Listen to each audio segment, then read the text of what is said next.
Bizning Uyg'ur jamiyatimizdagi to'y qilgan o'g'il qizlar turmushga, to'yga tayyorliqsizlik keladi. Turmush kino filmlaridagi o'xshash faqat jidal majrosiz, har vaqt romantik ichida o'tadigan bir hayot emas.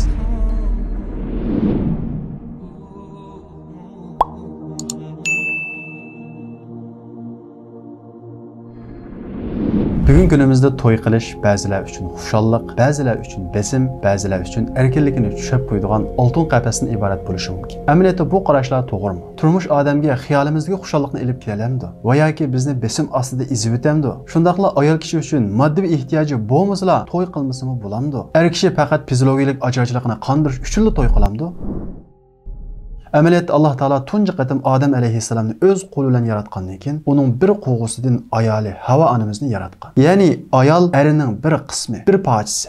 Ayol nikoh orqali to'y qilgandan keyin asli Alloh taolo yaratgan mukammal holatiga qayta oladi. Shuning uchun har qanday erlarda tug'ma holda ayollar qiziqish bo'ladi, ayollarda tug'ma holatda erlar qiziqish bo'ladi. Bu qiziqishning turtkisida oila shakllanadi. Erlar ayollarsiz kamtuk hisoblanadi. Ayollarmi erlarsiz mukammal bo'lolmaydi. Shuning uchun bizning dinimizda ayollar barobar emas, balki ayollar aslida bir. Alloh taolo bizni asldagi mukammal holatimizga qaytarish uchun Qur'on Karimda 164 dan ortiq oyatda maxsus turmush, to'y, oila masalalari haqida to'xtaladi. Qur'on Karimda namoz, zakotning masalalari, nikohning masalalari tafsiliy bayon qilingandek tafsiliy bayon qilinmaydi. Bundan biz bizning dinimizning Alloh taolaning turmush va to'yga naqadar ahamiyat berganligini ko'ramiz. Va shundaqla islomda shundaq bir savob mukofotlar borki, bu savob mukofotlarga faqat to'y qilgan vaqtimizda erishamiz. Masalan, payg'ambarimiz Muhammad alayhissalom dinarun anfaqtahu fi sabilillah va dinarun anfaqtahu fi raqaba va dinarun tasaddaqta bihi ala miskin va dinarun anfaqtahu ala ahlik a'zamuha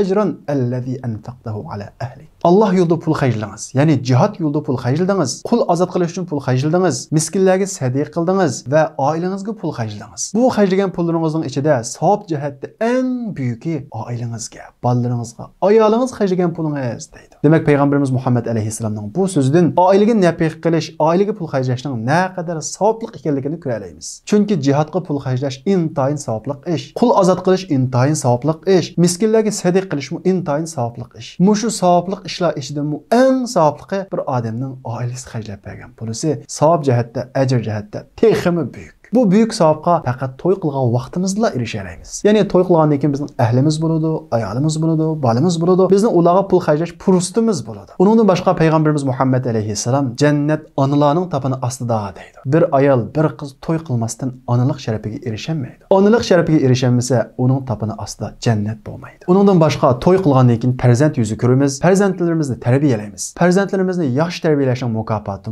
nihoyat buyuk. Payg'ambarimiz Muhammad alayhissalom hadisda man ala ثلاث بنات فأدبهن وزوجهن وأحسن إليهن فله الجنة. Qandaq bir odam 3 qizini adablik tarbiyalab, uni yotliq qilib, uningga yaxshi go'zal axloq o'gatsa, falahul janna. Uningga jannat beriladi deydi. Demak, bu mukofotga to'y qilmay turib erishgila bo'lmaydi. Shunga to'y qilish qandaqdir ayollarga nisbatan moddiy ehtiyoji uchun qiladigan narsa emas. Er kishi uchun fiziologik ajrashlikni qondirish uchun qiladigan narsa emas. Balki to'y qilish bir ibodat, Allohning buyrug'i, payg'ambarimiz Muhammad alayhissalomning sunnati, musulmonlar jamiyatining bir parchasi, hujayrasi va asosi. Shundaqla bir yosh uchun iymon va iffat qo'rg'oni. Payg'ambarimiz Muhammad alayhissalomning hamrohlari, ya'ni sahobalar bo'ytaq yurishni gunoh sifatida ko'radi. Muaz ibn Jabal radhiyallohu anhu o'lib ketadigan kasal vaqtida yetib turibmi, "Zavwijuni fa inni ukrihu an alqalloha a'zaba." Men o'ylab qo'yinglar, men Alloh taolaga bo'ytaq holda uchirish xijil bo'lma, yomon ko'raman deydi. Ammo bugun kunimizdagi yoshlar bo'lsa, to'yning bir ibodat ekanligi, har bir ishning vaqti bo'lganligi, to'yning vaqtida qilmasa bo'lmaydiganligidan iborat bu haqiqatni tunib yetishda nihoyat sus qaravotidi. Shundaqla har xil bahonalar bilan to'y qilishni kechiktiryotidi. Qizlar bo'lsa turmushga yuqori talab qo'yib olib, to'yi kundan kunga kechikib ketyotidi. Amaliyotda to'yning kechikishi deganlik odamning hayotining zayo bo'lishi, shundaqla insonning shaytonga yiqilishi deganlik. Ba'zi o'g'il qizlarimiz yaxshi o'qib olib yoki biror kasbda utuq qozonib olib, ondan keyin to'y qilaman deb to'y qilish yoshiga kelgan bo'lsa-mu, to'yni kechiktirayotgan ahvollar bor. Amaliyotda bir odam uchun o'qish nihoyat muhim, biror kasbda utuq qozonish nihoyat muhim. Har ikkilisi o'z yo'lda birini deb yana birini qurbon qilishga, birini deb yana birining vaqtini kechiktirib o'tishga bo'lmaydi. Mayli qanchalik o'qib keting, mayli qanchalik utuq qozonib keting, u utuqingiz, u unvoningiz turmushning o'rnini aslo bosolmaydi. Ya'ni ba'zi qizlarimiz turmushga nisbatan nihoyat yuqori talablarni qo'yib olib, shu talabiga tushmaguchilik to'y qilmaydigan va to'yni kechiktiradigan ishlar bor. Turmush hamma narsa tal holda oldimiz keladigan dasturxon emas. Turmushni oldi bilan qo'raymiz, tadrijiy mukammallashamiz. Mukammallikni nishon qilsangiz mayli, ammo turmushda mukammallikni shart qilib olmang. Chunki mukammallikni shart qilib olsangiz, to'y qilish yashingiz o'tib ketishi mumkin. Har bir ishning vaqti bo'lganda, to'yning vaqti bor. Vaqtidan o'tib ketgandan keyin qilgan to'yda burunqiga o'xshash unum bo'lmaydi, natija bo'lmaydi. Turmushga nisbatan qizg'inlik bo'lmaydi. O'g'illarda turmushning qiyinchiligiga nisbatan chidamchanlik bo'lmaydi. Shuning uchun to'y qilish yashini o'tkazib o'tishdan qat'iy saqlanish kerak. Payg'ambarimiz Muhammad alayhissalom dunyo manfaatlanadigan narsalar bilan to'shqan, uning ichidagi eng yaxshi manfaat bo'lsa, bir odamning yaxshi bir ayolga erishishi edi. Bir odam turmush orqali dunyoning go'zalligini tunuydi. Shundaqla turmush odamning axloq va iffatini himoya qiladi. Bugungi kunimizda telefon orqali haromlar keng tarqalmoqda. Ko'z oldimizga kelmoqda. Shayton bizni izlab kelmoqda. Bundaq ahvolda o'g'il qizlarning oddiy sabablar orqali to'y qilishni keyniga kechiktirishi ularning fosiqlashiga sabab bo'ladi. Chunki payg'ambarimiz Muhammad alayhissalom "Iza tazawwaja al-abdu faqad istakmala nisfu'd-din." Bir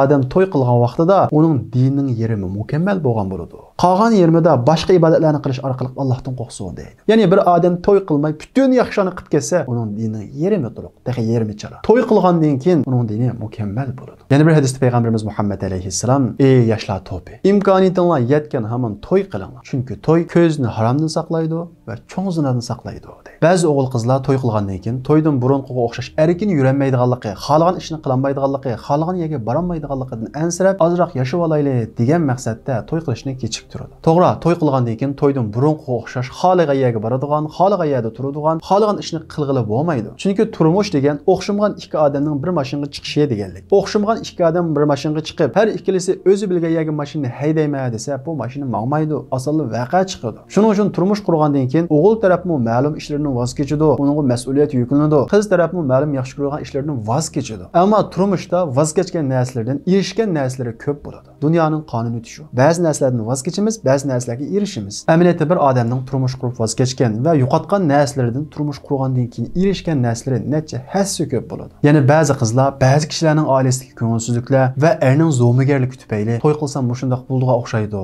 deb to'y qilishdan qo'rqib keyniga kechiktiradi. Amaliyotda bizning Uyg'ur jamiyatimizdagi to'y qilgan o'g'il qizlar turmushga, to'yga tayyorliqsizlik kiradi. Turmushning nima ekanligini tushunmay kiradi. Shuning uchun turmushda ba'zi ko'ngilsizliklar bo'ladi. Ammo shuni bilishimiz kerakki, turmush kino filmlardagi o'xshash faqat jidal majrosiz, har vaqt romantik ichida o'tadigan bir hayot emas. U o'xshagan ikki odam birga kirib qurgan bir qurilish. Uning ichida nurg'unlagan o'xshamasliklar bo'ladi, ba'zi surkilishlar bo'ladi. Payg'ambarimiz Muhammad alayhissalomning oilasidan bo'lgan. Muhimi oilada yuz bergan ishlarni qanday hal qilish choralarini bilish. Inshaalloh biz bundan keyingi darslarimizda turmushda yuz beradigan ko'p qism masalalar va uni hal qilish choralarini tafsiliy to'xtalamiz. Shuning uchun turmushda boshqalarning oilasidagi ko'ngilsizliklardan qo'rqib keyniga kechiktirish bu bahona bo'lolmaydi. Chunki bu keyniga kechiktirib qutulg'ili bo'ladigan, hal qilg'ili bo'ladigan masala emas. Buning uchun to'y qilmoqchi bo'lgan o'g'il qiz to'y qarta iddia jihatda yaxshi tayyorlik qilish kerak, turmushning nima ekanligini bilish kerak, o'g'il oilasidagi mas'uliyatni bilish kerak, qizmi oiladagi mas'uliyatni bilish kerak. Har ikki taraf o'zining mas'uliyatini bilgan vaqtida, baxtli turmushning muhim oshquchlarini bilgan vaqtida oiladagi ko'ngilsizliklarni va surkilishlarni eng tuban chekka tushirgili bo'ladi. Yana ba'zi o'g'il qizlar, bo'libmi o'g'illar to'ydan keyingi iqtisod besimi tufayli to'y qilishni keyinga kechiktiradi. Amaliyotda to'yga pul ketadi. To'y qilish uchun pul tayyorlash kerak, tirishish kerak. Ammo to'y qilib bir uy kirgudek pulimiz bo'lsa,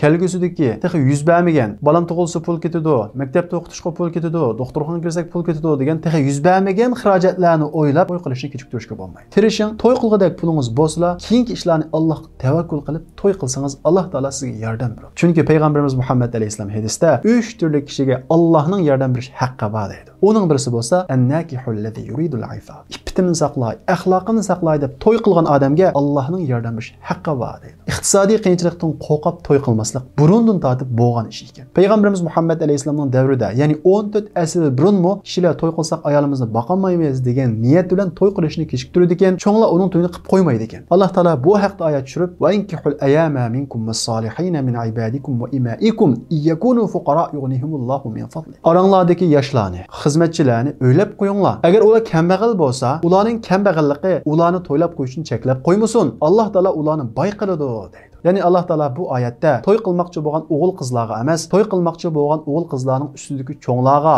homiylarga, velilarga xitob qiladi. Oranglardagi yoshlarni o'ylab qo'yinglar deb. Nimishqa? Chunki to'y birdan bir odam o'zi yolg'iz qilg'ili bo'lmaydigan bir ish. Hech kim o'zining to'yini o'zi qila olmaydi. Boshqalarning yordamiga ehtiyojli bo'ladi. Boshqalar yordam qilmasa, yana yoshlarning to'yi kechikib ketaveradi. Shuning uchun cho'nglar atrofidagi o'g'il qizlarga diqqat qilish kerak. To'y qilish yoshiga yetganlarning beshini o'ngshab qo'yishga tirishish kerak. Bu Alloh taolaning buyrug'i. Chunki ba'zi o'g'il qizlarning to'y qilishining kechikib ketishi atrofidagi cho'nglarning ahamiyat bermasligi tufayli bo'lib qoladi. Yana birisi Alloh taolo bu oyatda agar ular kambag'al bo'lsa, ya'ni turmush qurgandan keyin oilasini qanday boqa degan bu xil ong bilan ularning to'yini kechiktirmanglar. To'y qilib bo'lgandan keyin Alloh taolo ularni o'z fazlidan boy qiladi deydi. Payg'ambarimiz Muhammad alayhisalom hadisda tazawwajun nisa fa innahunna yatikunna bil ma'al. Sizlar to'y qilinglar. Alloh taolo sizlarga ayolinglar sabablik rizq beradi, iqtisod beradi deydi. Shuning uchun turmush qurgandan keyingi texi yuz bermagan iqtisodiy besim tufayli to'y qilishni kechiktirishdan saqlanish lozim. Amaliyotda bir o'g'il to'y qilishdan ilgari bexud to'y qilgandan keyin oilaning besimi uni chingitadi. To'y qilishdan ilgari bomdoddan keyin uxlagan bo'lsa,